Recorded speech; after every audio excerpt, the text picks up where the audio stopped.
The majority is showing the American public again that the majority doesn't think we have a jobs crisis in America.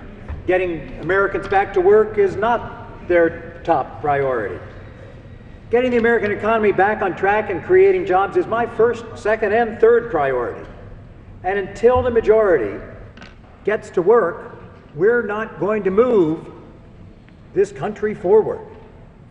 Democrats remain committed to creating jobs immediately and expanding educational opportunity for all Americans.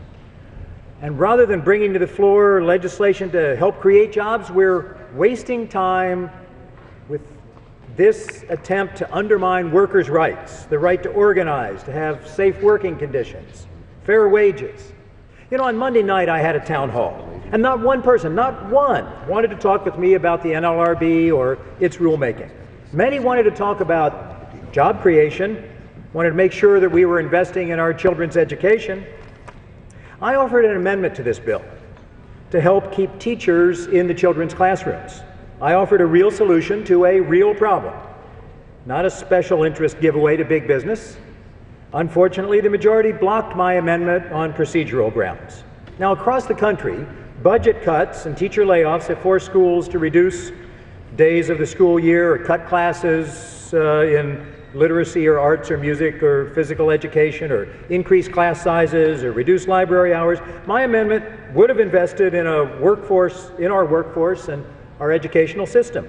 My amendment would have supported nearly 400,000 education jobs, enough for states to avoid the harmful layoffs and rehire tens of thousands of teachers who lost their jobs over recent years.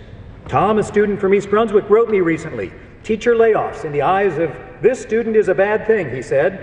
"This past year I had many oversized classes." You know, our children don't get a second chance to succeed in school.